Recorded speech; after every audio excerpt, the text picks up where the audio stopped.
I look at life, right? Much better on the inside than what you see outside. Pastor D made it possible. I remembered the days that I was down, sick.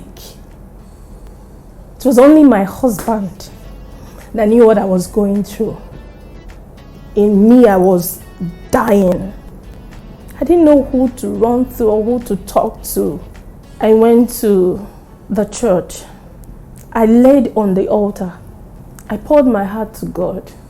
That day he finished preaching and I followed him. I told him, Pastor D, see, I am going for that surgery. He looked at me and smiled. I don't know how Pastor D does this. He sees through people. He could tell when something is wrong. That's why I call him the ancestor. Wisdom to London. This man is a giant in that body that you see. He's one man that I know that knows how to blow people's trumpet. And he doesn't even care whether people blow his. He's one man that has been a victim of loyalty. I don't even know whether he cares for people to present the same service to him. He's one man that doesn't even care about being on the limelight. But he's always the one working out limelights for men.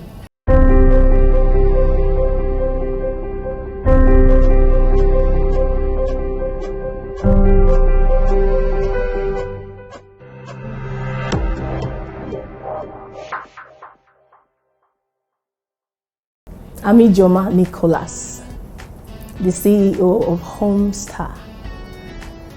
And it's Pastor D's birthday. Hi, Oyenkem. People don't know this man, but I'm going to do one or two so that you people understand this man. I met Pastor D that year. I came to House on the Rock for the first time. And I was just looking at one man now, but I said, who is this one? Hey. And that day I parked somewhere. He said, hey, hello, madam. Please, we don't park here. Can you, very calm. There's this word. I'm looking for him. But inside my heart, I was like, everybody's calling, Pastor D, Pastor D. I say, what is D inside this matter now? Say, I'm coming. He's just everywhere in the church. Say, but he's a small man, Sha. I laughed in my heart. But little did I know that this man, I said, okay, this man is a giant in that body that you see. And I obeyed him, and since then I continued watching him closely. And there was an incident that happened. That day the wife shouted, IJ, your son. Pastor D wasn't around and she needed help. That was how I came into their life. And that day I ran into the house. We picked the boy and we got to the hospital. That day, Pastor D saw me close to the wife and I could see that expression. It's one man that is so deep. You would think he doesn't know what he's doing. He will just be understudying you. It's this one now that is close to me. I don't want any, that kind of expression. And, the wife started saying, hey, thank them for me, because I went there with my husband. Thank them for me. They really assisted this. And I thank God. The boy was safe that day. And this journey started with this beautiful family.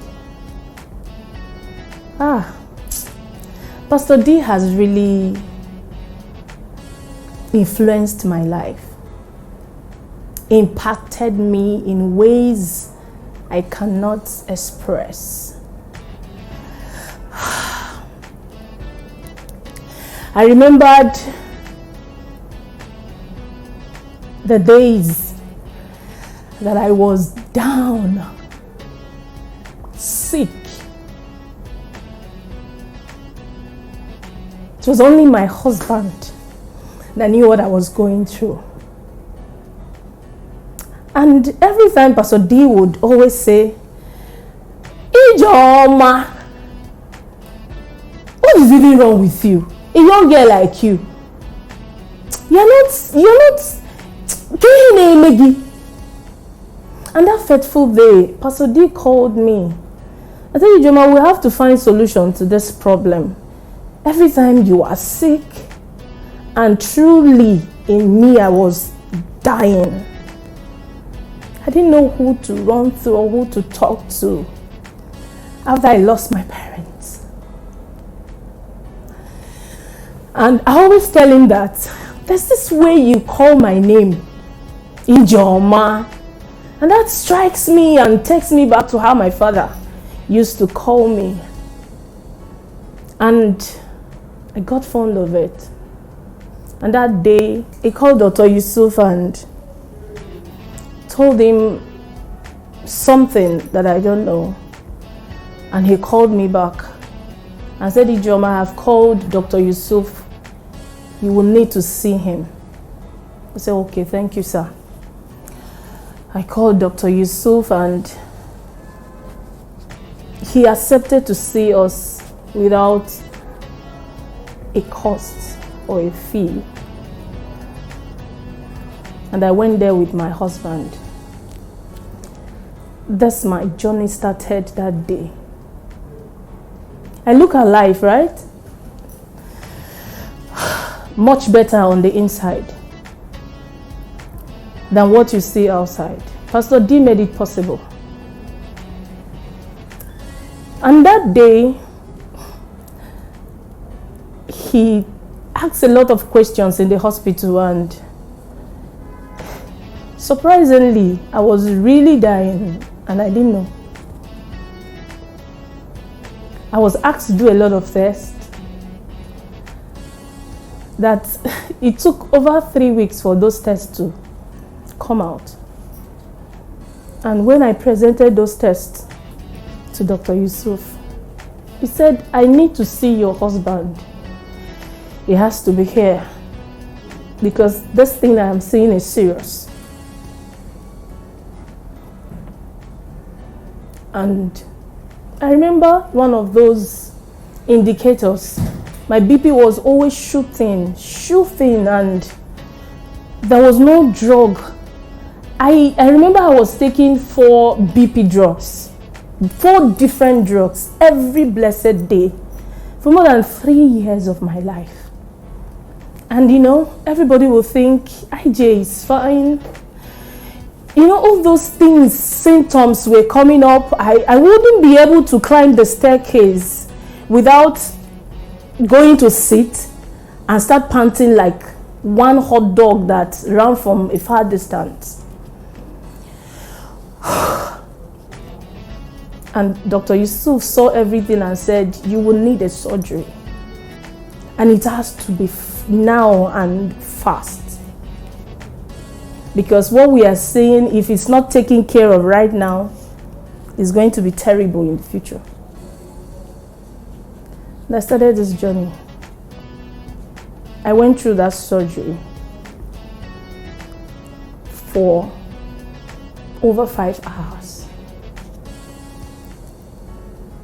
Stayed in the hospital over 28 days. And throughout that journey, Pastor D never left my phone. I can remember meeting him, telling him I had an instruction to meet him about the surgery. That surgery was not going to be easy. It's not like the usual CS. And just that day, I went to the church. I laid on the altar.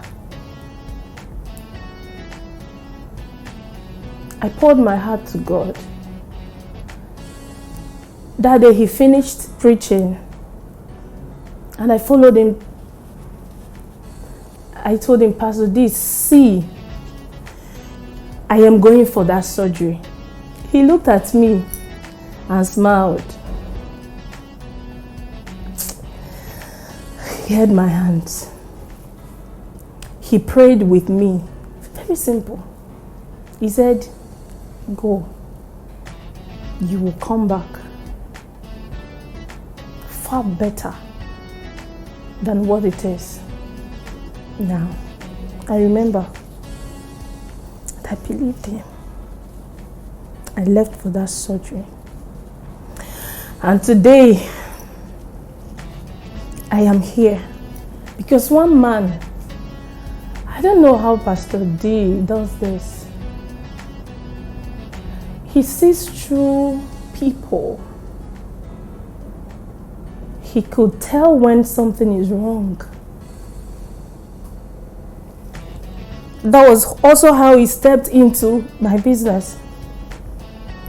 He dragged his wife to the house, my friend. And two of them seated in the parlor that day, and Pastor D looked into me straight, into my eyes and said, Ijeoma, I said, wow, Pastor D, what did I do? Say, hi, business day before you came to this world, and that business will still be there when you will leave.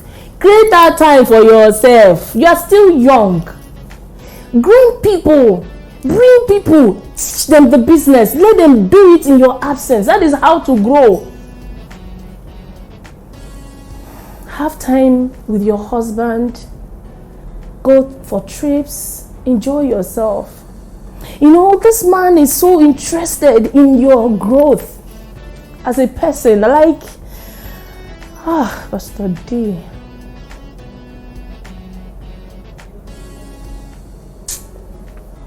And he would keep monitoring. He will keep following up. Pastor D is a muse. He is. It's someone to look up to. He's this embodiment of inspiration. This thing about being complete in knowledge. There's no part of this life that you will scratch Pastor D, he will not vomit something. He's just so he's just so versatile. Pastor D is rich in knowledge, rich in wisdom. That's why I call him the ancestor.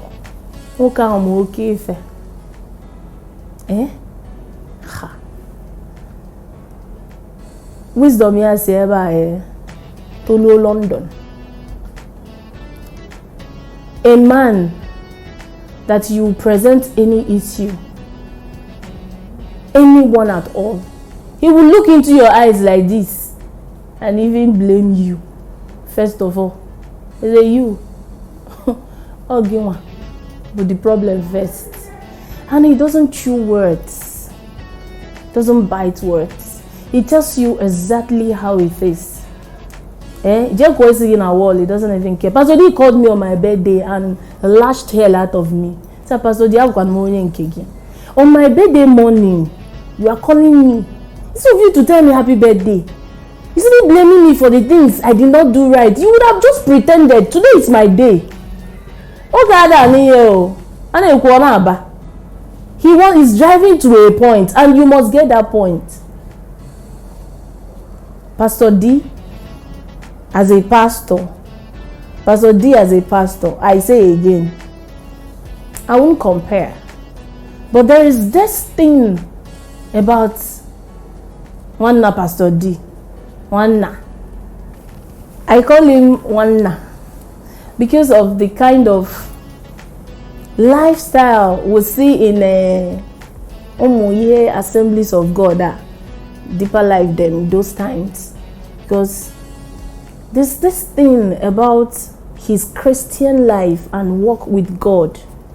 I pay keen attention anytime he speaks to me about his walk with God. How can a man, I'm a human being, and there are things that are normal for a human being, this flesh and this blood, you have to go to react over something that does not naturally, something that will pull you from your seat and you want to react as a human being now. But Woka, he will sit down, cool, calm, collected, untouched. You say, I am still waiting on God on this matter. He needs to say something to me before I know what to do about it. Hey. I said, now wow. Like, Pastor D, are you a human being at all? People like you, I don't even know. Saints are no longer in this world. How can somebody be? You can imagine me telling Pastor D, you are sanctified. Human being na goma di bear, not the sanctified. The man, I would tell him those times, please, is there time you can just preach sanctification to people?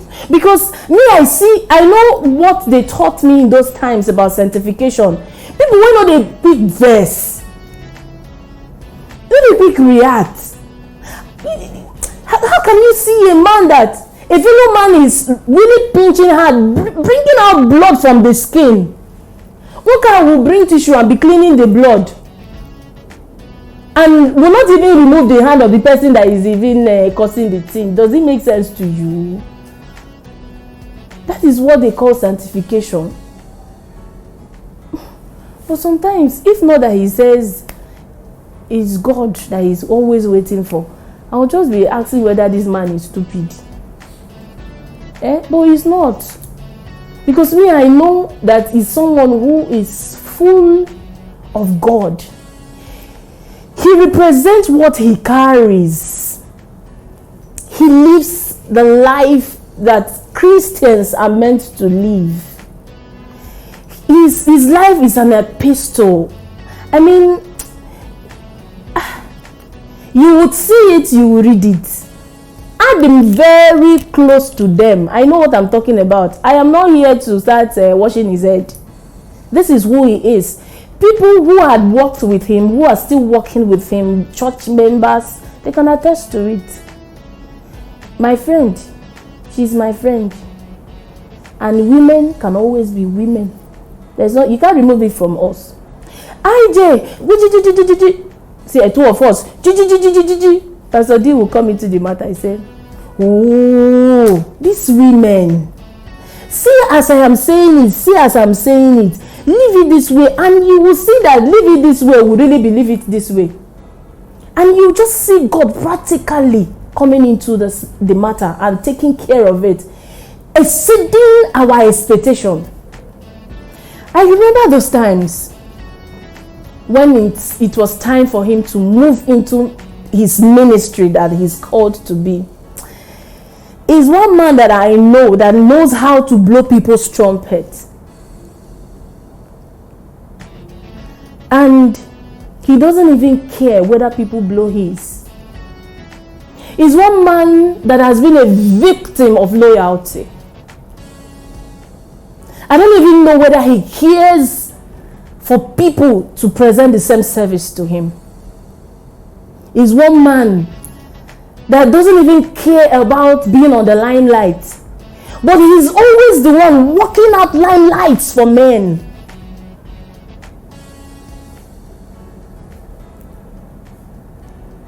And when I see this man,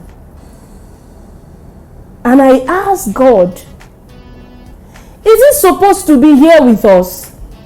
One of these days, I told Pastor D, I said, I'm scared of you living here with us. I'm scared.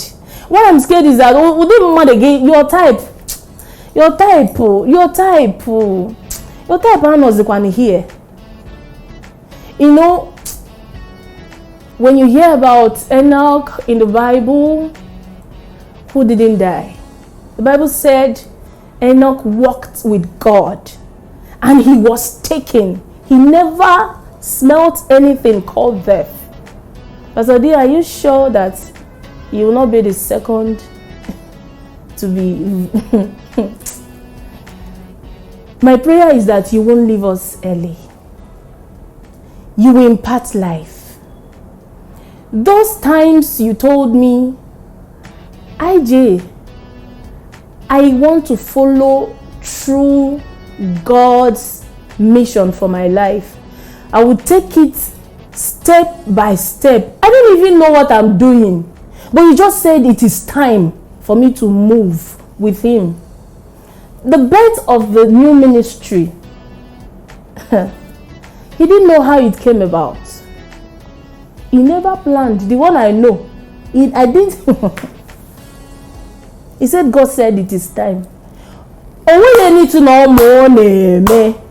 He said, follow me step by step, a day at a time. I will tell you the next thing for the next stage of phase. And I saw this man doing that. Today you say God said this. I am following it now. Pastor D, and we any plan before. No, now it's Safia can Safia. And he's one man that will never lie to you. Pastor D will tell you the way it is. On our come, forget it. On our come, I say about this boy in America. He's always real. But when it comes to his Christian life with God, I will not lie you. And I'm so happy because he answered his call. Because of who know Maria. But you know what is me? You don't rest now. That's what God got to worry about. Because the little of us, the few of us rather, that he has impacted. And there are millions of people outside there to hear this man. There are people that are ought to be heard. And there are people that the world needs to experience. And you cannot experience him when he's still under the table. He needs to be on the table. He needs to stand on the table. He needs to even shake that table by himself. So that the world will hear him. Because the man it's full of what he himself doesn't even know. Pastor D is an exemplary pastor. Real ambassador of God. And I give God praise because he stood for God. Pastor D as a husband to my friend.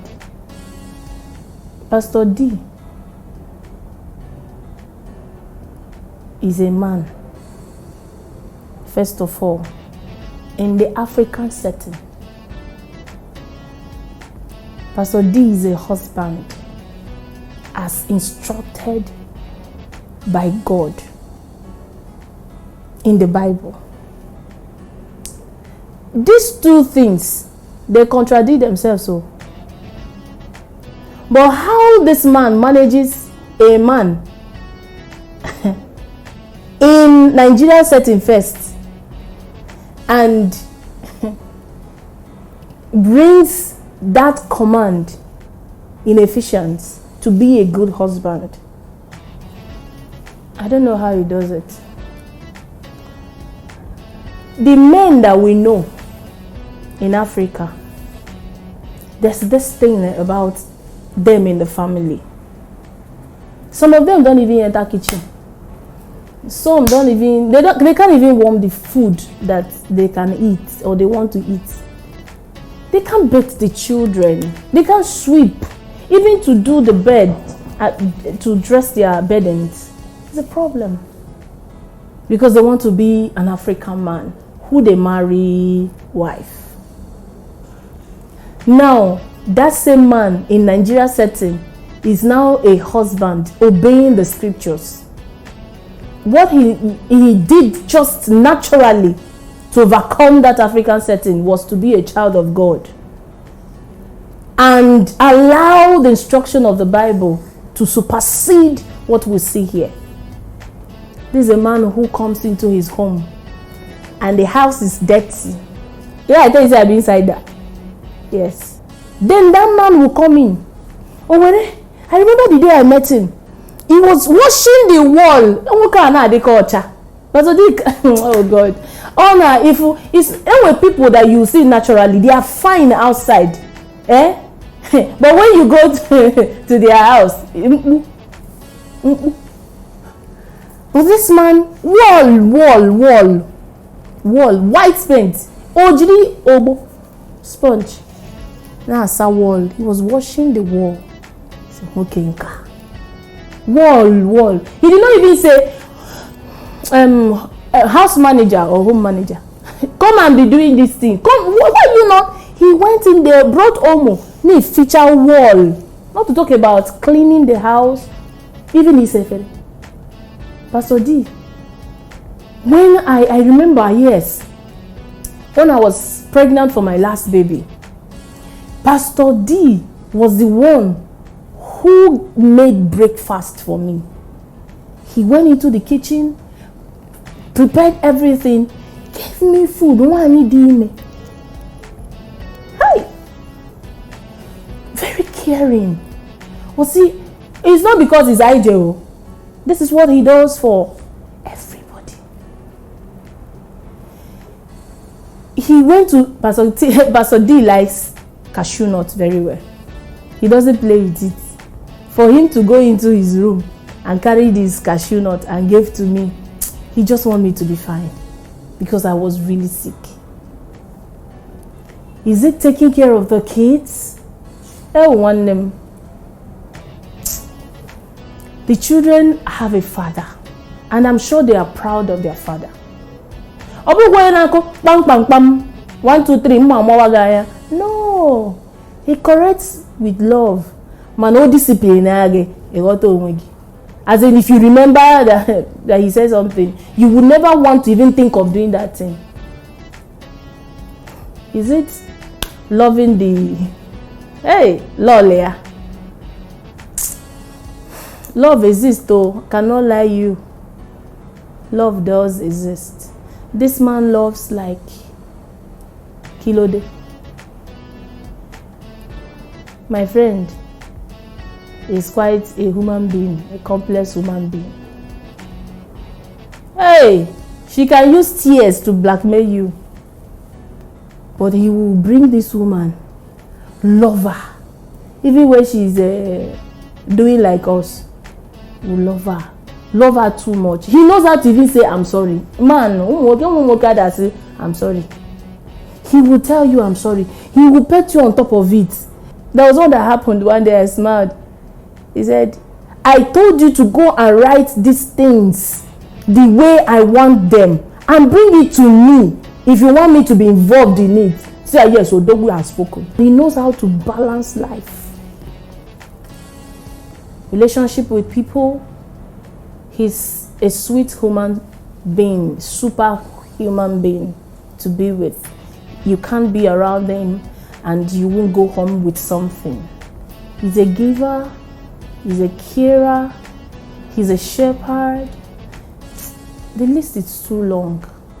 And my simple prayer for Pastor D, I want to ask God to please keep this man for us in this generation, because his person is rare. We need him in this our dispensation. Let God preserve him, keep him, sustain him, bless him, give him humans as gifts to lift him anytime that he needs help. This and more I pray for him In Jesus' name, amen. Happy birthday, Pastor D. Enjoy your new phase, because I know after now is that phase I've been seeing. It will come to pass. Thank you.